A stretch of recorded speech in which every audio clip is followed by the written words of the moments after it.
할렐루야. 할렐루야. 지난 한 주간도 평안하셨습니까? 지난 한 주간도 근심 걱정보다는 감사가 많으셨습니까? 근심 걱정도 많으셨을 줄로 압니다. 참 좋은 가을입니다. 모든 것이 풍요로워서 행복한 가을입니다. 너무 길고 힘들었던 여름 잘 견디고 이겨내셨으니 이번 가을은 더 행복하고 더 즐겁게 보내시기를 주님의 이름으로 간절히 부탁드립니다. 자, 이번 주 목요일부터 추석 연휴가 시작이 되죠. 물론 이 추석 때는 새벽 기도 그리고 금요 심야 기도에는 모이지 않습니다. 자, 그러니 주일 예배에 더욱 최선을 다해 모여 주시기를 주님의 이름으로 부탁드립니다. 자, 우리 옆에 있는 분들과 이렇게 인사합니다. 올 추석은 더욱 행복합시다. 자, 한 번 더 인사하겠습니다. 주일엔 교회에서 행복하게 만납시다. 자, 그래요. 추석 연휴 갈 곳 참 많죠? 부르는 곳은 없어도 갈 곳은 많습니다. 그래도요, 주일만큼은 이 하나님의 시간을 꼭 비워두시고요, 하나님 만나는 시간, 이 예배 시간에 최선을 다해 주시기를 주님의 이름으로 간절히 축원합니다.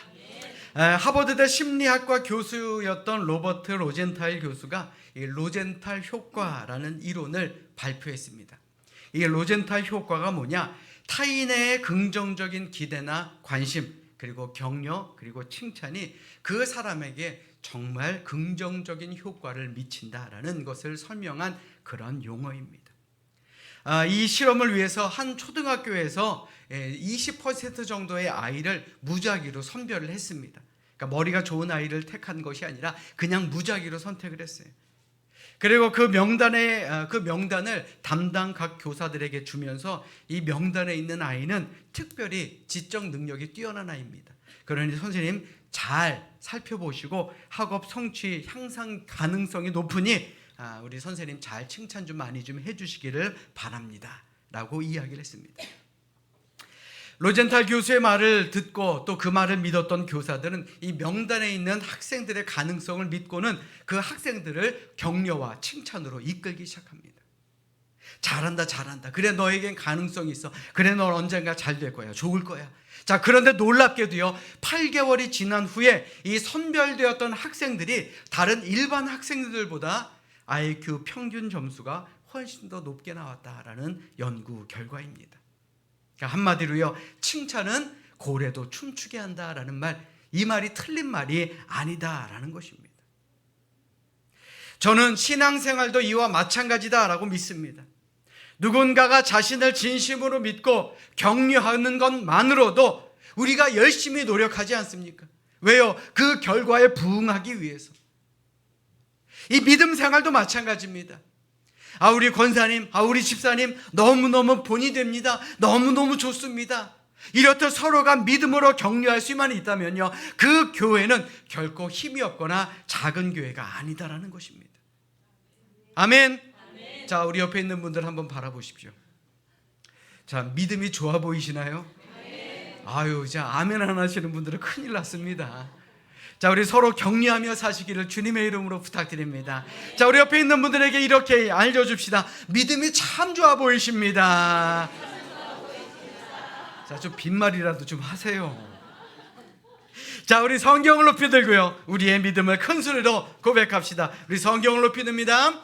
저는 예수 믿어 구원받았습니다. 저는 예수 믿어 하나님 자녀 되었습니다.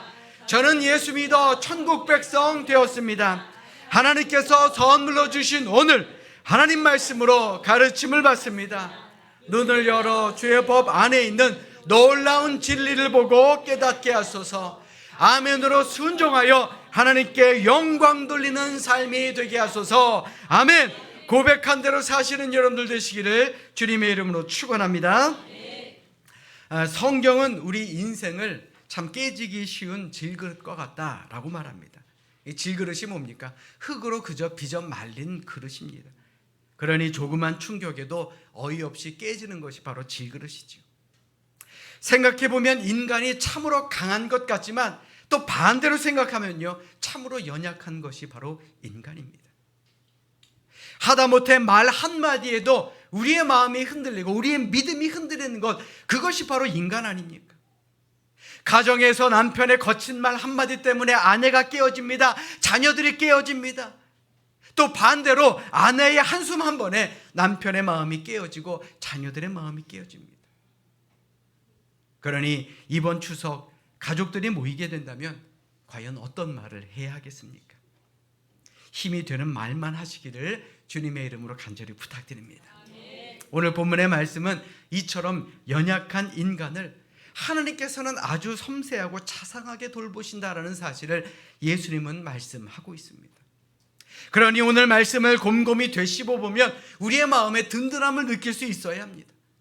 한마디로 오늘 말씀을 통해서 나는 행복하다, 나는 참으로 가진 것이 많다, 나는 참 든든하다라는 느낌을 가질 수 있어야 한다라는 말입니다.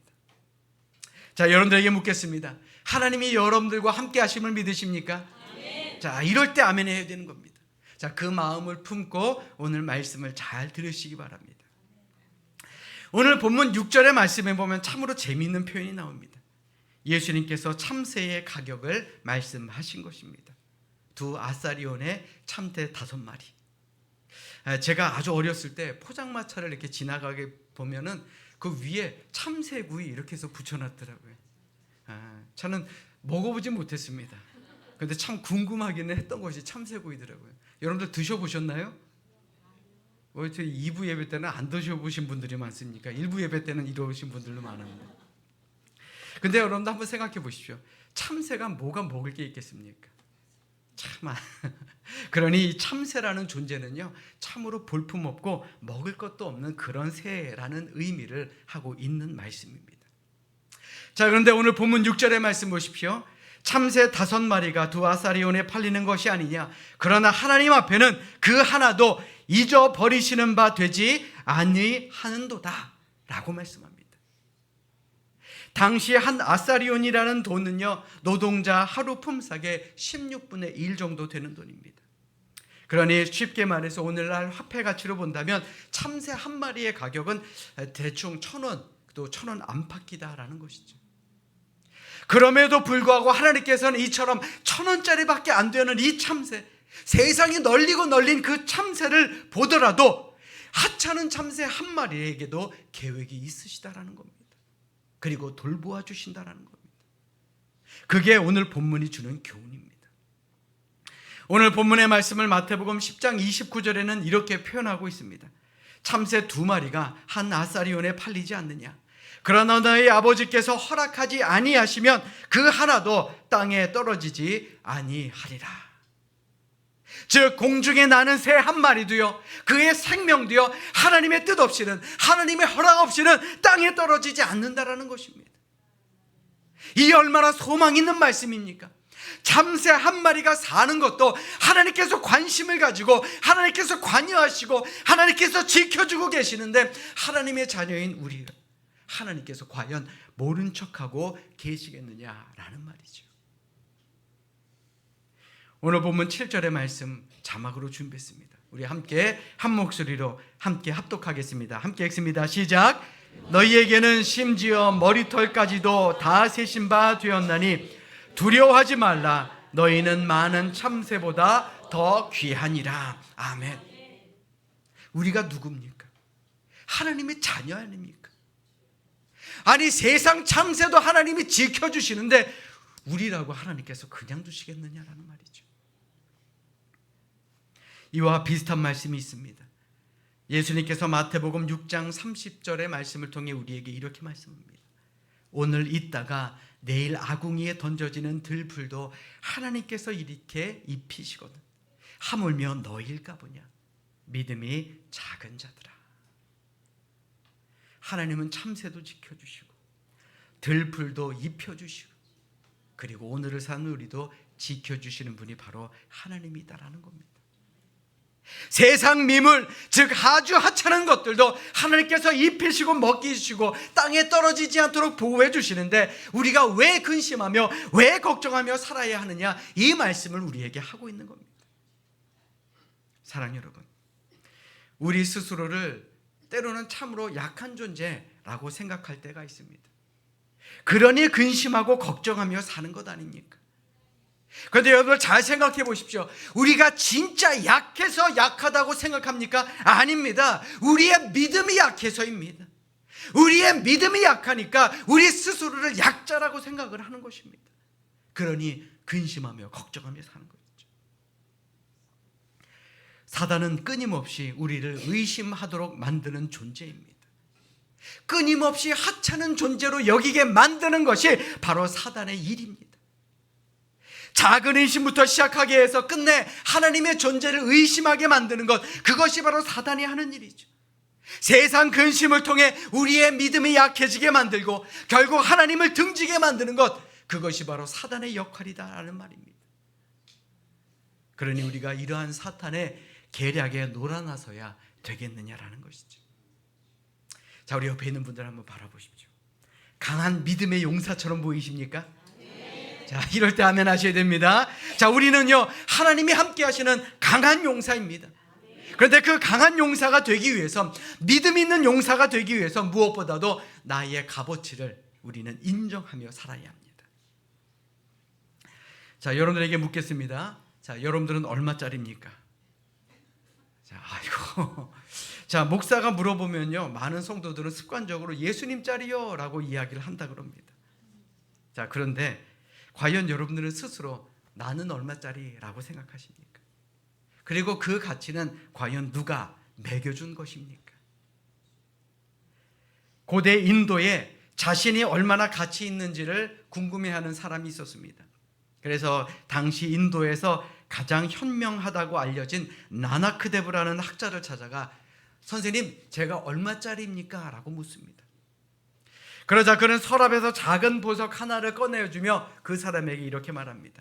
이 보석을 가지고 시장통을 돌면서 한번 값을 물어보십시오. 그런데 가격을 아무리 높게 불러도 절대 팔지 말고 계속 물어보기만 하십시오. 그 사람은 시장에서 만나는 상인들에게 이 보석이 얼마짜리입니까? 라고 묻습니다. 과일 장수는 그거 싼 거예요. 제가 사과 몇 개 드릴게요. 옷감 장수는 제가 비단을 조금 드리겠습니다 라고 말합니다. 그리고 장신구를 만드는 사람은 이거 장식용으로 괜찮습니다 라고 하면서 꽤 높은 가격을 불렀고요. 어떤 보석상은 이거 훌륭한 보석입니다 라고 많은 돈을 드리겠습니다 라고 말합니다. 또 어떤 보석상은 이거 별 볼 일 없는 보석이에요 라고 하며 헐값에 넘기라고 말을 합니다.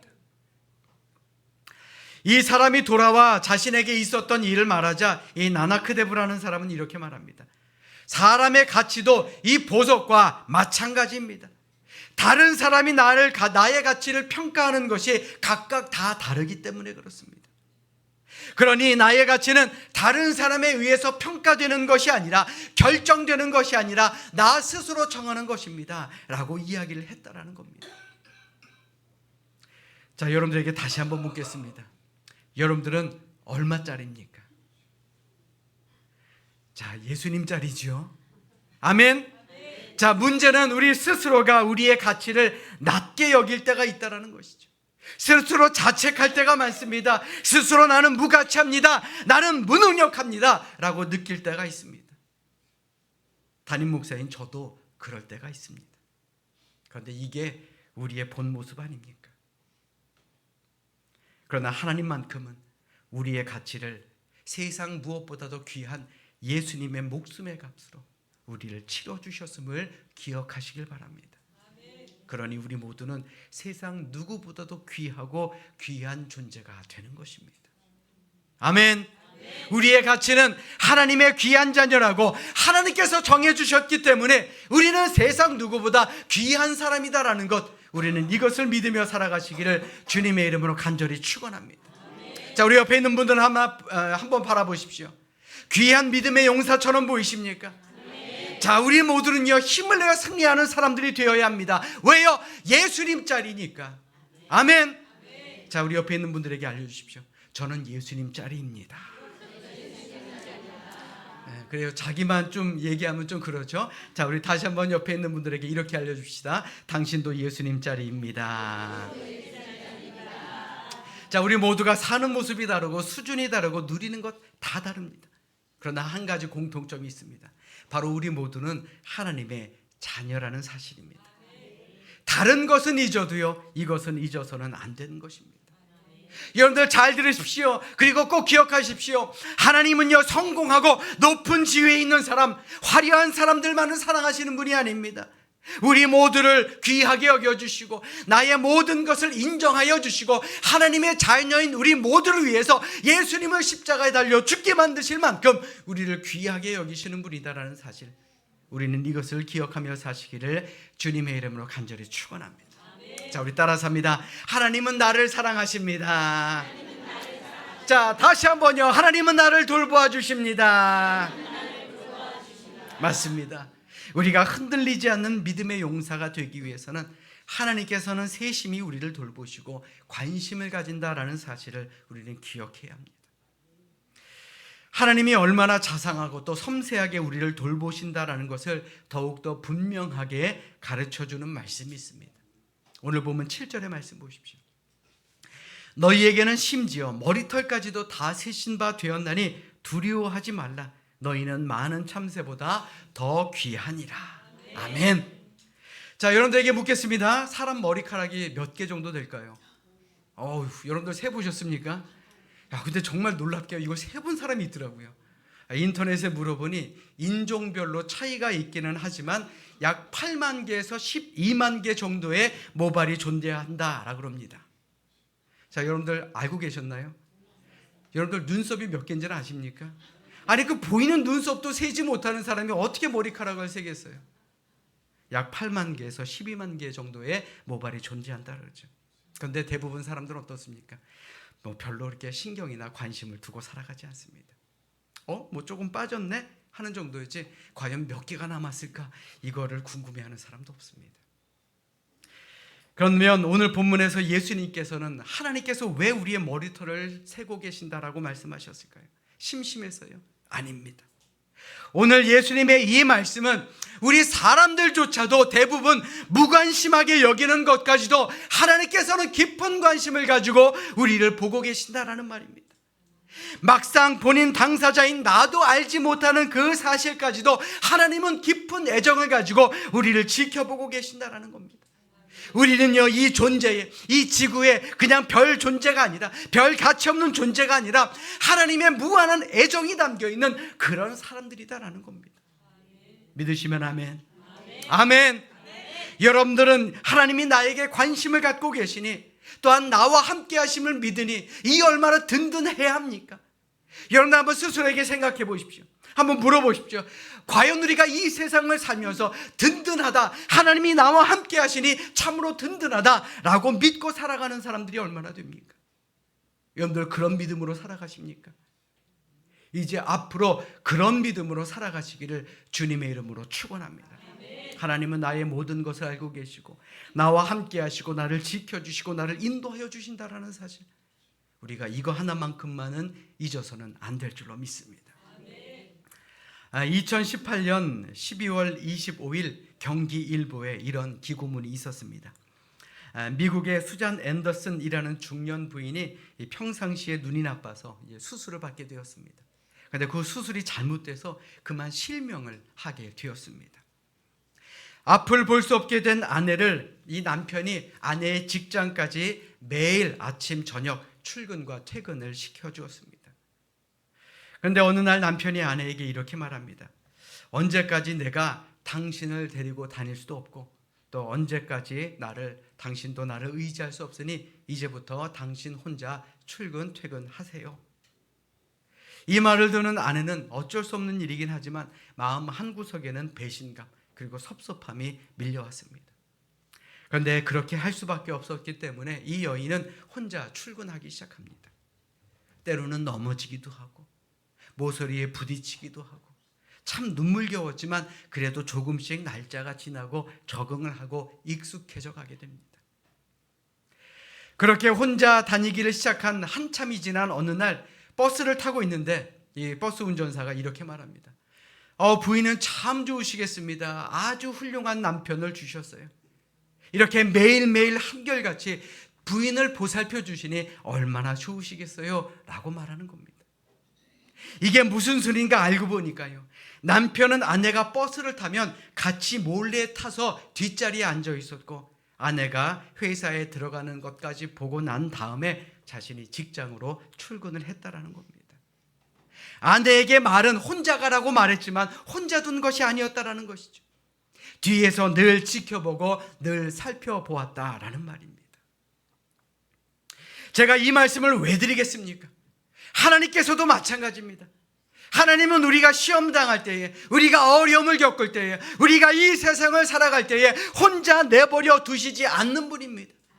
지금도 우리와 함께 하시고 우리를 살펴보시는 분이고 하나님의 놀라운 능력으로 우리를 보호해 주시는 분입니다. 문제는요, 우리가 깨닫지를 못하는 거예요. 우리가 알지 못해서 그러는 것이지 하나님은 언제나 나를 살펴주시고 돌봐 주신다라는 사실을 늘 기억하는 우리 모두가 될 수 있기를 주님의 이름으로 간절히 축원합니다. 사랑하는 여러분, 우리 가운데 몇몇 분들은 자기가 자신을 볼 때 마음에 안 드는 분들 분명히 계실 것입니다.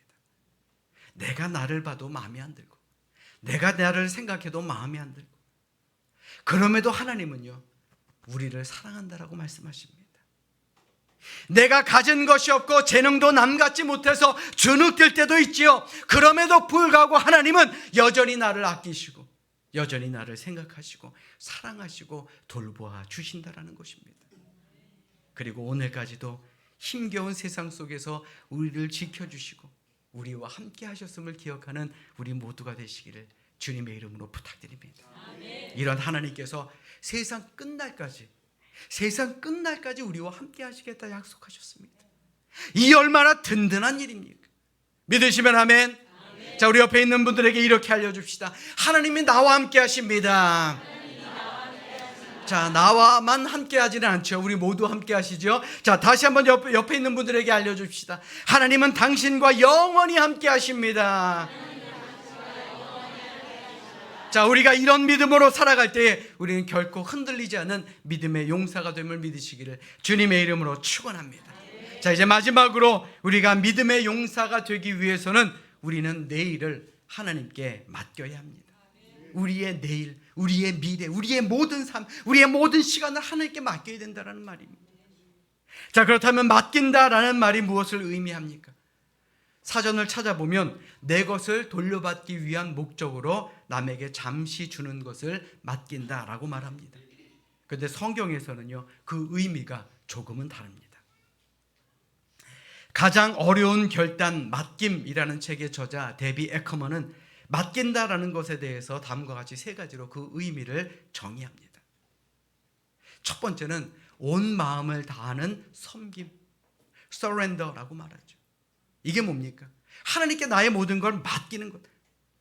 다시 말해서 항복하는 것입니다. 하나님 앞에 두 손 들고 항복하는 겁니다. 지금까지 내 삶의 주인이 나였다고 한다면, 내 마음대로 살았다라고 한다면 맡긴다라는 것은요 내가 손을 들고 예수님께 나의 중심을 그 안에 들어올 수 있도록 주님 앞에 무릎을 꿇는 것, 그것이 바로 맡김이다라는 겁니다. 두 번째는 뭡니까? 온 마음을 다해드리는 희생을 의미합니다. 우리의 삶이 하나님께서 부르신 자리에서 산 제물이 되게 만드는 것, 이것이 바로 맡긴다라는 것을 의미합니다. 그리고 마지막 세 번째는 무엇이죠? 온 마음을 다하는 섬김. 이 섬김이 바로 맡김입니다. 이는 예수님이 우리에게 남겨두신 섬김의 발자취를 따라가는 것입니다. 예수님은 높은 곳에 오르는 대신 낮은 곳으로 가셨고 섬김의 대상이 아니라 종의 자세로 살아갔습니다. 우리가 이것을 닮은 것, 그것이 바로 맡김이다라는 것이죠. 여러분들은 어떻게 살아가고 계십니까? 하나님 앞에 모든 것을 맡기며 살아가고 계십니까? 하나님 앞에서 나를 죽이고 항복하는 마음으로 나의 것을 포기하려는 그 희생, 그리고 예수님처럼 이웃을 섬기며 살아가고 있는지 우리 스스로에게 물어봐야 하지 않겠습니까? 하나님은 오늘 말씀에서 참새의 운명도 관심을 두시고 우리가 알 수 없는 머리칼까지도 세시는 분이니 우리의 미래에 대해서는 절망보다는 걱정보다는 소망을 가지기를 원하시는 분입니다. 그러므로 우리들이 하나님의 계획을 믿는다면 우리는 미래의 실패를 걱정할 필요가 없습니다. 왜요?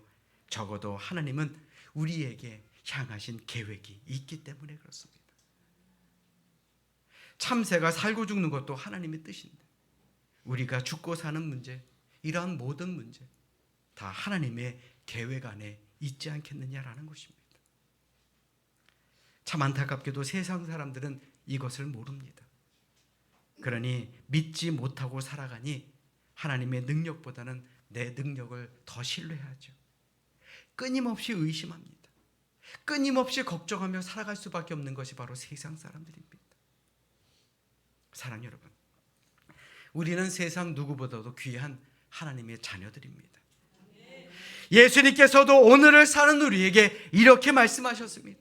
마태복음 6장 33절의 말씀 우리 큰 소리로 함께 읽도록 하겠습니다. 마태복음 6장 33절의 말씀입니다. 시작. 그런즉 너희는 먼저 그의 나라와 그의 의를 구하라. 그리하면 이 모든 것을 너희에게 더하시리라. 아멘. 근심하고 걱정하라고 말씀하지 않았습니다. 하나님의 나라와 하나님의 뜻을 구하라. 그러면 알아서 하나님께서 해주시겠다라는 말씀입니다. 그러니 염려하지 마십시오. 걱정하지 마십시오. 지금까지 우리를 이 자리로 인도해 주신 하나님은 참으로 좋으시고 참으로 위대하신 분입니다. 그러한 든든한 하나님이 우리의 미래까지도 인도해 주실 줄로 믿습니다. 그 믿음으로 살아가시기를 주님의 이름으로 축원합니다. 이 시간 진정으로 바라기는 참으로 하찮은 참새와 우리의 머리털까지도 지켜주시는 그 하나님의 은혜와 또한 하나님의 돌보심이 이번 한 주간 여러분들의 삶에 가득하시기를 주님의 이름으로 축원합니다. 축원합니다. 기도하겠습니다.